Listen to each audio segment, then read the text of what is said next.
مواعيد عرض مسلسلات رمضان على MBC مصر 2025.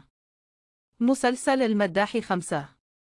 العرض يوميا الساعة 8 مساء.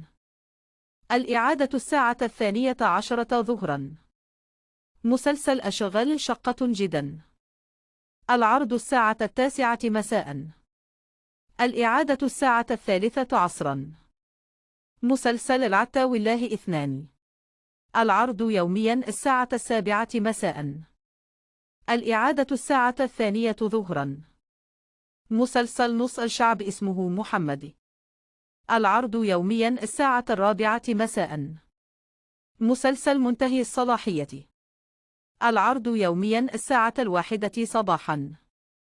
الإعادة الساعة 5 مساء. مسلسل سيد الناس. العرض يوميا الساعة 10 مساء. مسلسل إش. العرض يوميا الساعة 11 مساء. الإعادة الساعة 5 صباحا. مسلسل باكو 80. العرض يوميا الساعة 12 صباحا. مشاهدة ممتعة. دمتم في حفظ الله.